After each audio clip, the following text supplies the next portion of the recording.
Good evening students. Lockdown ई पाठशाला में आप सभी का स्वागत है। मेरा नाम है रीचा छाबड़ा और मैं आपकी बायोलॉजी की टीचर हूँ। चलिए स्टार्ट करते हैं अपनी नेक्स्ट क्लास। स्टूडेंट्स, इससे प्रीवियस क्लास में हमने chapter 11 biotechnology principles and process start किया था, जिसमें हमने बायोटेक्नोलॉजी के बारे में पढ़ा था, जिसमें हमने प्रिंसिपल्स ऑफ बायोटेक्नोलॉजी को भी डिस्कस किया था, जैसे कि जेनेटिक इंजीनियरिंग क्या होती है, जेनेटिक इंजीनियरिंग से क्या होता है, केमिकल इंजीनियरिंग किसको कहते हैं, ठीक है। और हमने tools of recombinant DNA technology को स्टार्ट किया था, ठीक है, जिसमें हमने बताया था कि रिकम्बिनेंट डीएनए टेक्नोलॉजी के टूल्स में जो मोस्ट इंपॉर्टेंट रोल प्ले करते हैं वो उसके एंजाइम्स होते हैं, ठीक है, जिसमें हमने रेस्ट्रिक्शन एंडोन्यूक्लियस एंजाइम को डिटेल में पढ़ा था।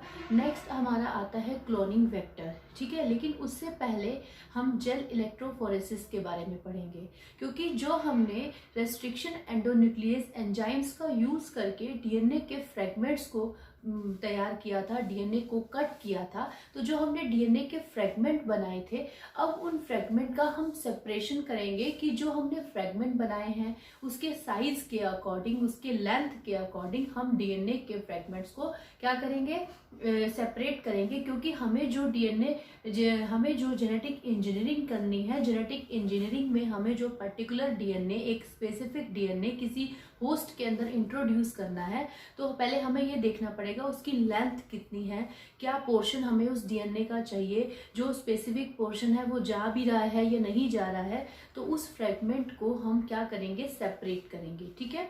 तो जो डीएनए के सेपरेशन का मेथड है, या प्रोटीन हो गए, डीएनए हो गए या आरएनए हो गए, उनको उनके साइज के बेस पर, उसकी लेंथ के अकॉर्डिंग हम क्या कर देते हैं, सेपरेट कर देते हैं, ठीक है। और इस प्रोसेस को जो बोलते हैं, इस प्रोसेस को हम जेल इलेक्ट्रोफोरेसिस कहते हैं, ठीक है। तो चलिए स्टार्ट करते हैं। जेल इलेक्ट्रोफोरेसिस क्या होता है, किस तरह से ये वर्क करती है और किस तरह से हमारे डीएनए के फ्रेगमेंट्स को सेपरेट करती है, ठीक है। चलिए, तो it is the method of separation and isolation of DNA fragment, कि एक ऐसा मेथड है जिसमें आप डीएनए को सेपरेट करते हैं, डीएनए के फ्रेगमेंट्स को सेपरेट करते हैं, और सेपरेट करने के बाद जिस भी डीएनए के फ्रेगमेंट को आप लेना चाह रहे हैं, जिस प्लाज्मिड के अंदर आप डीएनए को डालना चाह रहे हैं, उसके कैपेसिटी के अकॉर्डिंग हम डीएनए के फ्रेगमेंट्स को आइसोलेट कर लेते हैं, ठीक है। हमने कैंची से तो हमने रेस्ट्रिक्शन एंजाइम्स की हेल्प से, हमने मॉलिक्यूलर सीजर की हेल्प से डीएनए को कट तो कर लिया, लेकिन क्या वो डीएनए का फ्रेगमेंट उस प्लाज्मिड में जा भी सकता है या नहीं। अगर मान लीजिए एक प्लाज्मिड के कैरी करने की जो कैपेसिटी है वो डीएनए को सिर्फ 2 kb की है, ठीक है, और हमने जो डीएनए कट कर लिया वो 4 kb का, तो 4 kb का डीएनए तो कैरी नहीं किया जाएगा। अब एक बस में आप 50 सवारी बिठा सकते हो, उसकी जगह 60 कर लोगे, लेकिन अब ऐसा तो नहीं है ना, उसमें 300 सवारी भर के ले जाओगे। तो ऐसे ही जो डीएनए को कैरी करने वाले वेक्टर होते हैं, उसकी एक कैपेसिटी होती है कि वो डीएनए के फ्रेगमेंट के इतने साइज को कैरी कर सकते हैं। तो अब हम जेल इलेक्ट्रोफोरेसिस से उस डीएनए के फ्रेगमेंट्स को क्या करेंगे, सेपरेट कर लेंगे। जो स्मॉलर फ्रेगमेंट चाहिए या हमें लार्जर फ्रेगमेंट चाहिए, हम डीएनए को या आरएनए को, प्रोटीन को जेल इलेक्ट्रोफोरेसिस की हेल्प से क्या कर सकते हैं, सेपरेट कर सकते हैं। किसके बेस पर, उसके साइज के आधार पर, उसकी लेंथ के आधार पर, ठीक है। After cutting of DNA by restriction enzymes, आई का मतलब restriction enzymes, fragments are formed. Restriction enzymes का यूज करके हमने डीएनए के फ्रेगमेंट को कट कर लिया है। अब डीएनए के फ्रेगमेंट हमें बहुत सारे मिल गए हैं, ठीक है। Separation of DNA fragment according to their size and length, कि डीएनए के फ्रेगमेंट्स को जो हम सेपरेट करेंगे वो साइज और लेंथ के आधार पर करेंगे, ठीक है। और किसके, उस प्रोसेस को क्या कहा जाता है, जेल इलेक्ट्रोफोरेसिस कहा जाता है, ठीक है। और ये सबसे पहले जो डेवलप किया था टेंसिलियस ने किया था 1937 में। जेल इलेक्ट्रोफोरेसिस है, इसका मतलब इसमें एक जो मीडियम यूज किया जाता है या मैट्रिक्स यूज किया जाता है वो जेल बेस्ड रहता है, उसको भी हम आगे पढ़ेंगे। Techniques of separation of molecule such as a DNA, RNA, protein on the basis of their size under the influence of electrical field. क्या मतलब है कि जेल इलेक्ट्रोफोरेसिस में एक तो हम मीडियम यूज करते हैं जो जेल बेस रहता है, साथ ही साथ इसमें हम इलेक्ट्रिकल फील्ड का भी यूज करते हैं, ठीक है। इसमें हम 2 इलेक्ट्रोड लगाते हैं, एक इलेक्ट्रोड कैथोड होती है, दूसरी जो इलेक्ट्रोड होती है उसको एनोड कहा जाता है, ठीक है। तो और कैथोड और एनोड का यूज करके हम डीएनए को, आरएनए को, प्रोटीन को सेपरेट कर सकते हैं। किसके आधार पर, उसके साइज और उसकी लेंथ के आधार पर, ठीक है।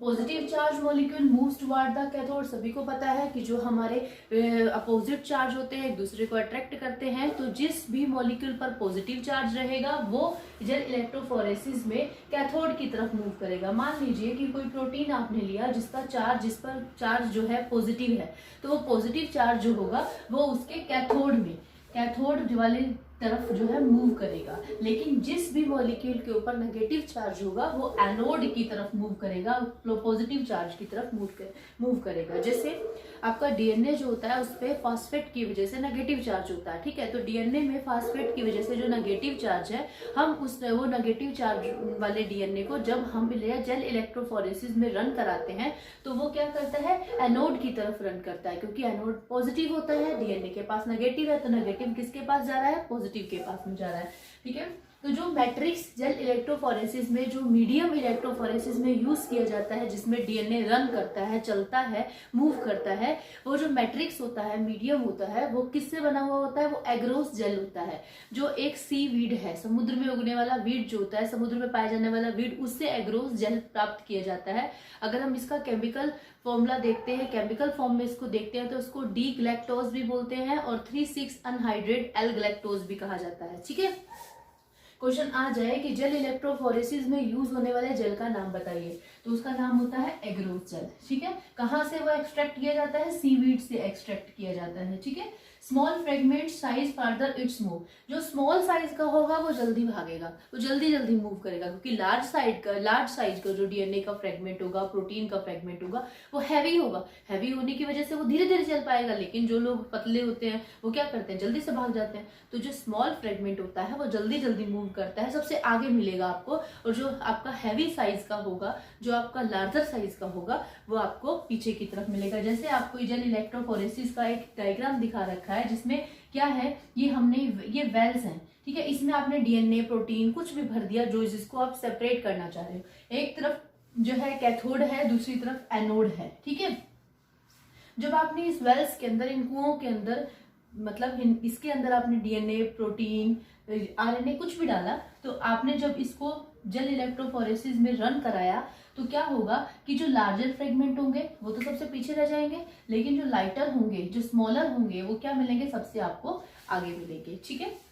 तो separated DNA fragments can be seen only after staining the DNA with a dye. जो आपने ये जो फ्रेगमेंट्स हैं जिसको आप रन करा रहे हो जेल इलेक्ट्रोफोरेसिस में, इसको आप नेक डाई से ऐसे नहीं देख सकते हो।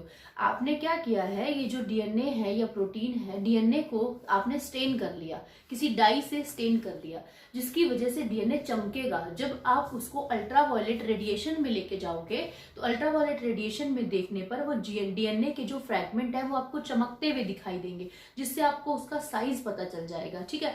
और जो ये आपके इस डीएनए को स्टेन करने के लिए जो डाई का यूज किया जाता है, उसका एक एग्जांपल है ETBR, जिसको इथीरियम ब्रोमाइड बोलते हैं। वो डीएनए को स्टेन करती है, ठीक है। जब उसको अल्ट्रावायलेट रेडिएशन में लेकर जाते हो तो डीएनए चमकता है, ठीक है। और फिर बाद में आप क्या कर सकते हैं कि जो डीएनए आपको अल्ट्रावायलेट रेज में दिखाई दे रहा है, तो आप उस डीएनए को सेपरेट कर सकते हो। उसके साइज को देखकर, उसके फ्रेगमेंट की लेंथ को देखकर आप उस डीएनए को क्या कर सकते हो, वहां से उठा सकते हो, आइसोलेट कर सकते हो, और इस मेथड को इल्यूशंस कहते हैं, ठीक है। तो ये जेल इलेक्ट्रोफोरेसिस की प्रोसीजर था, जिसमें हम डीएनए, प्रोटीन, हमारे आरएनए को उसके साइज के अकॉर्डिंग, लेंथ के अकॉर्डिंग सेपरेट कर सकते हैं, अपनी मर्जी का फ्रेगमेंट चुन सकते हैं, अपनी मर्जी का फ्रेगमेंट सेलेक्ट कर सकते हैं। जितने भी डीएनए को, जितने भी साइज के डीएनए को, आरएनए को, प्रोटीन को हम लेना चाह रहे हैं, तो हम जेल इलेक्ट्रोफोरेसिस की हेल्प से उसको सेपरेट करके आइसोलेट कर सकते हैं, ठीक है। तो नेक्स्ट अब हमारा टॉपिक होगा क्लोनिंग वेक्टर, इसको हम नेक्स्ट वीडियो में पढ़ेंगे, ठीक है।